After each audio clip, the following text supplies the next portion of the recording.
क्या हो अगर हम स्ट्रेट ऑफ हॉर्मुज को छोड़ दें और एक नया रास्ता बना लें?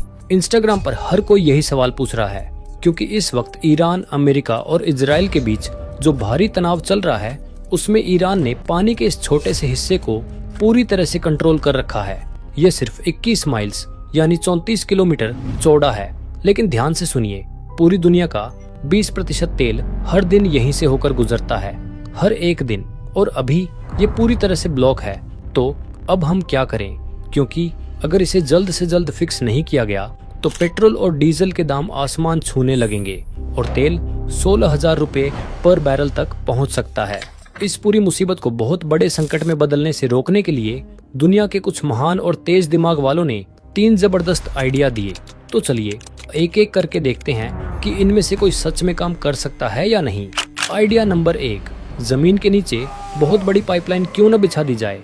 ये सिर्फ हवा में उछाला गया आइडिया नहीं है, कुछ देश अभी ऐसा कर भी रहे हैं। सऊदी अरब ने इस परेशानी को पहले ही भांप लिया था, इसलिए उसने अपने देश के आर पार एक बड़ी पाइपलाइन बना दी ताकि इस खतरनाक इलाके को पूरी तरह टाला जा सके।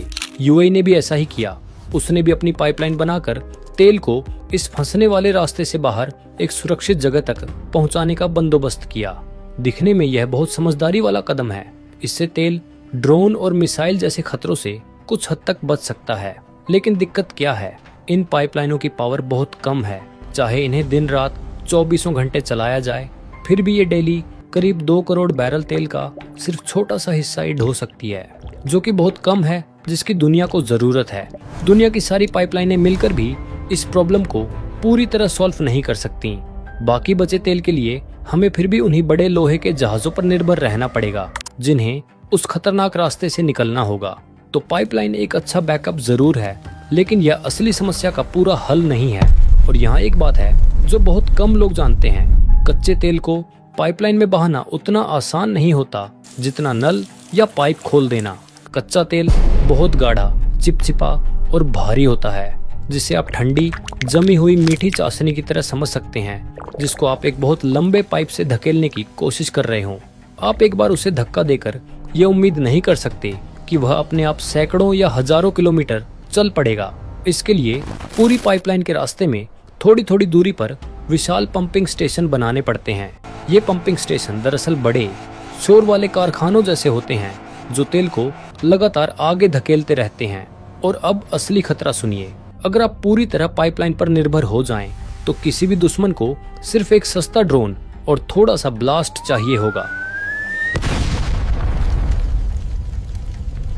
वह एक ही पंपिंग स्टेशन उड़ा दे और पूरी पाइपलाइन कई हफ्तों के लिए बंद हो सकती है।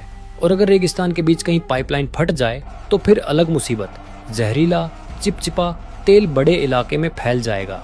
अब मुझे पता है कमेंट में कोई न कोई ये जरूर बोलेगा, अरे तेल को बड़े जहाजों की जगह हवाई जहाज से क्यों नहीं ले जाते? तो उसका जवाब अब भी दे देता हूँ। मान लीजिए अमेरिका के सबसे बड़े कार्गो हवाई जहाज में से एक को तेल ढोने के लिए भर दिया जाए, तब भी वह मुश्किल से करीब 1000 बैरल तेल ही ले जा पाएगा। यानी सिर्फ एक बड़े समुद्री जहाज की बराबरी करने के लिए लगभग 2000 विशाल कार्गो हवाई जहाज रोज उड़ाने पड़ेंगे। हर एक दिन आसमान हवाई जहाजों से भर जाएगा, एयरपोर्ट जाम हो जाएंगे और एयर फ्यूल इतना महंगा पड़ेगा कि अगर सच में तेल हवाई जहाजों से ढोया जाने लगे तो आपके शहर के पेट्रोल पंप पर तेल की कीमत सुनकर ही लोगों के होश उड़ जाएंगे। तो हाँ, हवाई जहाज वाला आइडिया भी पूरी तरह से बेकार है। अब आता है आइडिया नंबर 2, बहुत सारे ट्रकों का इस्तेमाल। जब भी समुद्री रास्ता बंद होता है, लोग तुरंत बोलते हैं, अरे अगर पानी वाला रास्ता इतना खतरनाक है तो तेल को बड़े बड़े ट्रकों में भरो और रेगिस्तान पार करके किसी सेफ स्पॉट पर पहुंचा दो। सुनने में बहुत आसान लगता है ना? लेकिन असली हिसाब को सुनते ही आपका दिमाग घूम जाएगा। तेल ढोने वाले ये जहाज बहुत ही विशाल होते हैं। सिर्फ एक जहाज में 20 लाख बैरल तेल आ जाता है और सड़क पर चलने वाला एक आम भारी ट्रक में मुश्किल से करीब 200 बैरल आता है। यानी सिर्फ एक जहाज की बराबरी करने के लिए आपको 10,000 ट्रक चाहिए होंगे। और अब असली प्रॉब्लम सुनिए, हर दिन स्ट्रेट ऑफ हॉर्मुज से ऐसे 15 से 20 विशाल जहाज गुजरते हैं। मतलब आपको हर एक दिन करीब 2 लाख भारी ट्रकों को सड़क पर उतारना पड़ेगा। ऊपर से यह करीब 1930 किलोमीटर का रेगिस्तानी सफर है। यानी अचानक हमें कहीं से लगभग 3 लाख नए ट्रक ड्राइवर भी चाहिए होंगे। और सबसे मजेदार, या कहिए सबसे बेवकूफ़ी वाली बात क्या है, ट्रक चलते कैसे हैं? तेल से। अगर 2 लाख ट्रक हजारों किलोमीटर तक गर्म रेगिस्तान में दौड़ेंगे तो वे उसी तेल का बड़ा हिस्सा खुद ही फूंक देंगे पास जिसे बचाने के लिए उन्हें भेजा गया है। और सवाल यह भी है कि इतने 2 लाख बिल्कुल नए भारी भरकम तेल ढोने वाले ट्रक आएंगे कहां से? आप ऐसे थोड़े ही किसी शोरूम में जाकर कह देंगे कि भाई 2 लाख ट्रक निकाल दो। इतनी बड़ी कंपनियों को भी इतने ट्रक बनाने में कई साल लग जाएंगे। कुल मिलाकर ये पूरा प्लान भी कोई काम का नहीं है। तो अब आती है सबसे इम्पोर्टेंट प्लान नंबर 3।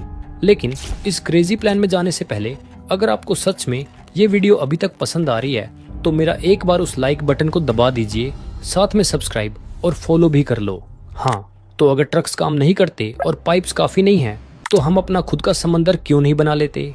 अगर आप मैप पर ओमान को देखेंगे तो जमीन का एक रॉकी हिस्सा बाहर की तरफ निकला हुआ है जो सीधा ईरान की तरफ पॉइंट कर रहा है, लेकिन इसके नीचे फंसे हुए तेल और सेफ ओशन के बीच का गैप बहुत पतला है, बस कुछ ही किलोमीटर्स का। आइडिया तो एकदम मस्त लग रहा है। हम इसके बीच से सीधा एक बड़ा गड्ढा खोद देते हैं। इमेजिन कीजिए एक बहुत बड़ी नदी जहां से वो बहुत बड़े शिप्स आराम से निकल सकें। उन्हें तो फिर डेंजर जोन के पास जाने की जरूरत ही नहीं पड़ेगी। लेकिन रियल लाइफ में उस रास्ते में बहुत बड़े पहाड़ हैं जो मुंबई की बड़ी बड़ी बिल्डिंग से भी कहीं ज्यादा ऊंचे हैं। यहाँ एक नदी बनाने का मतलब मिट्टी हटाना नहीं है, इसका मतलब उन पूरी की पूरी पहाड़ियों को बम से उड़ाना है। और इस रास्ते को इतना चौड़ा बनाना होगा कि 2 बड़े शिप्स एक दूसरे के पास से गुजर सकें। मान लो हमने बड़े बड़े पहाड़ों को तोड़ लिया तो उस कचरे वाले पत्थर को फेंकेंगे कहाँ? ये एक बहुत बड़ा सरदर्द है। इसकी कॉस्ट कितनी होगी? कुछ साल पहले इस पतली सी पैनमा कनाल को थोड़ा सा चौड़ा करने में ही लगभग 40,000 करोड़ रुपए लग गए थे। तो फिर इस काम में तो 10 लाख करोड़ रुपए से भी ज्यादा का खर्चा आएगा और इसमें पूरे काम में लगभग 15 साल लग जाएंगे। अच्छा चलो यार, मान लो कि हम ये कर लेते हैं, हमें पैसे मिल जाते हैं, हम पहाड़ों को उड़ा देते हैं और हम ये बहुत बड़ा समुद्री लेन बना लेते हैं। फिर भी ये प्रॉब्लम सॉल्व नहीं हो सकती, क्योंकि आप खुद सोचिए, अगर दुनिया का सारा तेल इसी एक रास्ते से जाता है तो यह दुनिया का सबसे बड़ा टारगेट बन जाता है। अब अगर कोई भी देश बस एक छोटा ड्रोन या रॉकेट का इस्तेमाल करके ठीक इस रास्ते के बीच में एक शिप डूबा सकता है।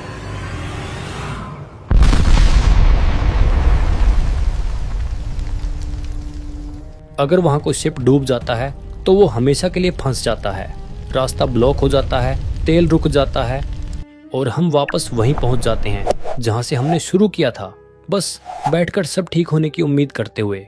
ये सारे क्रेजी आइडियाज सिर्फ एक ही चीज प्रूव करते हैं, हम फंस चुके हैं।